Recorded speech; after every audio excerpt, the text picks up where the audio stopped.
ଜୟ ଜଗନ୍ନାଥ ଦର୍ଶକ ବନ୍ଧୁ। କଟକ ମହାନଗର ନିଗମ ଶହୀଦ ପାର୍କ ନୂଆପାଟଣା, ଚାଲନ୍ତୁ ଆଜି ଆପଣଙ୍କୁ ସେଠାକୁ ବୁଲେଇ ନେଇଯିବି। ଯେଉଁ ବୀର ଶହୀଦ ଆମ ଦେଶ ଜାତି ପାଇଁ ବଳିଦାନ ଦେଇଛନ୍ତି, ସେମାନଙ୍କର ପ୍ରତିମୂର୍ତ୍ତି ଏହି ପାର୍କରେ ସ୍ଥାନ ପାଇଛି।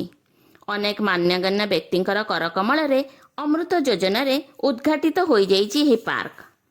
ପ୍ରାକୃତିକ ଐଶ୍ୱର୍ଯ୍ୟରେ ଭରପୁର ଜନବହୁଳ ପରିବେଷ୍ଟିତ ବିଳାସମୟୀ ସୌନ୍ଦର୍ଯ୍ୟପୂର୍ଣ୍ଣ ଛୋଟ ଉଦ୍ୟାନଟିଏ। ଉଦ୍ୟାନର ଚାରିପଟେ ସୁନ୍ଦର ବୃକ୍ଷରାଜି ସତେ ଯେମିତି ପ୍ରକୃତିର ଅପରୂପ ସୌନ୍ଦର୍ଯ୍ୟ ଏ ସହରକୁ ରୁଦ୍ଧିବନ୍ତ କରି ରଖିଛି। ବର୍ତ୍ତମାନ ନୁହେଁ, ବହୁ ପୂର୍ବରୁ ଶତାବ୍ଦୀ ଶତାବ୍ଦୀ ଧରି ଜନସମାଜକୁ ଆକର୍ଷିତ କରିବାରେ ଏହି ଉଦ୍ୟାନର ଗୁରୁତ୍ୱପୂର୍ଣ୍ଣ ଭୂମିକା ରହିଛି। ଏଠିକାର ପ୍ରାକୃତିକ ଦୃଶ୍ୟର ବୈଚିତ୍ର୍ୟକୁ ଉପଲବ୍ଧି କରିବାର ସୁଯୋଗକୁ ଆପଣ ହାତଛଡ଼ା କରନ୍ତୁ ନାହିଁ।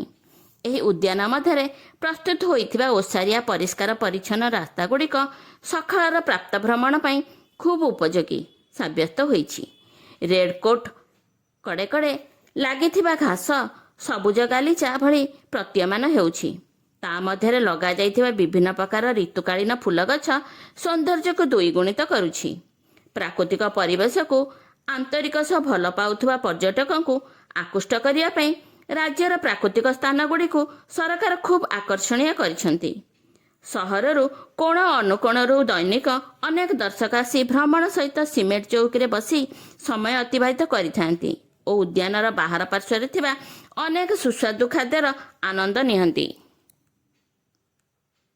ମୁଁ ଯେତେବେଳେ ଏହି ବ୍ଲଗ୍ ବନେଇଥିଲି, ସେତେବେଳେ ବେଳ ରତରତ ହୋଇଯାଇଥିଲା। ମୋର ଆଗ୍ରହ ଦେଖି ଏଠାକାର ଦାୟିତ୍ୱରେ ଥିବା କର୍ମଚାରୀ ମୋତେ ଭିତରକୁ ପ୍ରବେଶ କରିବାକୁ ଅନୁମତି ଦେଇଥିଲେ। ମୁଁ ଅବିଳମ୍ବେ ଏହି ଉଦ୍ୟାନର ଭିଡ଼ିଓ ତୋଳି ଧରିଥିଲି ମୋ କ୍ୟାମେରାରେ। ସେମାନଙ୍କର ଏହି ସୁଯୋଗ ଦେବାର ପ୍ରତିଫଳନ ଏବେ ଆପଣଙ୍କ ସାମ୍ନାରେ। ପାର୍କର ଦୁଇ ପଟରେ କୃତ୍ରିମ ଜଳାଶୟର ବ୍ୟବସ୍ଥା ମଧ୍ୟ ରହିଛି। ଏହା କେବଳ ବର୍ଷା ଋତୁରେ ଦେଖିବାକୁ ମିଳେ। ସୁଗନ୍ଧିତ ଫୁଲର ସୁବାସିତ ବାସ୍ନା ସାରା ଉଦ୍ୟାନକୁ ମହକାଇ ଦେଉଛି। ସନ୍ଧ୍ୟା ସମୟରେ ଆଲୋକୀକରଣ ସୁଲୁସୁଲିଆ ବା ଗଛଗୁଡ଼ିକୁ ଦୋହଲାଇ ଦିଏ, ଆଉ ବେଶୀ ଦୋହଲାଇ ଦିଏ ତରୁଣ ଯୁବକ ଯୁବତୀଙ୍କ ମନକୁ।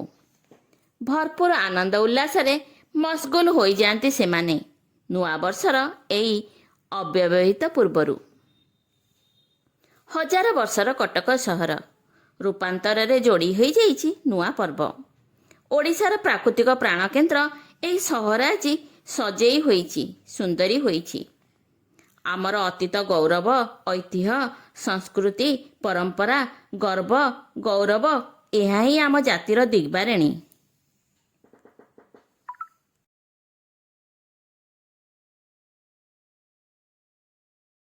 ଦେଶ ଜାତି ପାଇଁ ବଳିଦାନ ଦେଇଥିବା ବୀର ଶହୀଦ, ମହାନ ସ୍ରଷ୍ଟା, ସ୍ୱାଧୀନତା ସଂଗ୍ରାମୀ, ରାଜନୀତିଜ୍ଞ, ଗବେଷକଙ୍କ ପ୍ରତିମୂର୍ତ୍ତିକୁ ସ୍ଥାନ ଦେଇଛି ଏହି ଉଦ୍ୟାନ। ଯେଉଁମାନଙ୍କର ଆପ୍ରାଣ ଉଦ୍ୟମ ସମଗ୍ର ଭାରତବର୍ଷ ତଥା ବିଶ୍ୱରେ କଟକକୁ କରିଛନ୍ତି ପରିଚିତ ଓ ପ୍ରକାଶିତ।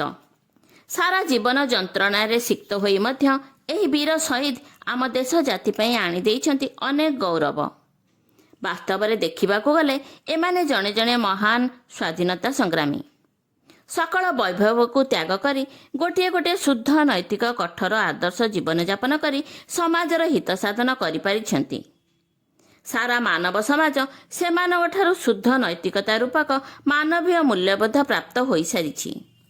ଆଜି ହିଁ ସେହି ପୁଣ୍ୟଭୂମି ଭାରତ ଅଛି।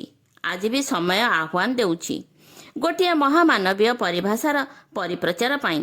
ଚାଲନ୍ତୁ ଆଗକୁ ଆଗେଇ ଆସିବା, ସେମାନଙ୍କୁ ଦେବା ଆମେ ଆମ ହୃଦୟରୁ ଆନ୍ତରିକ ଶ୍ରଦ୍ଧାଞ୍ଜଳି।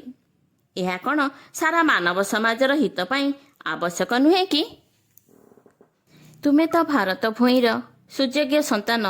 ଗଢ଼ିଛି ତୁମକୁ ନିଖୁଣ ଶିଳ୍ପୀର ନିହାଣ। ଜହ୍ନରେ ତ ଅଛି କଳଙ୍କ, ହେଲେ ତୁମ ଭାବ ମୂରତିରେ ନାହିଁ ଟିକିଏ ଦାଗ। ତୁମେ ବନ୍ଧୁ ସଦା ଦିନ ଦୁଃଖୀର, ତୁମେ ମାର୍ଗଦର୍ଶକ ଏ ଯୁବ ସମାଜର। ତୁମେ ପ୍ରେରଣା ଏ ଜନମାନସର, କରୁଣାରେ ଭରା ତୁମରି ହୃଦୟ।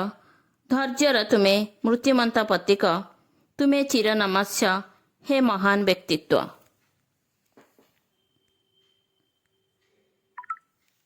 ଏଇ ସେ ଓଡ଼ିଶା ଭୂଇଁ, ମାଟିକୁ ଯାହାର ଚିପୁଡ଼ି ଦେଲେ ରକତ ପଡ଼େ ବୋହି ଏଇ ସେ ଓଡ଼ିଶା ଭୂଇଁ।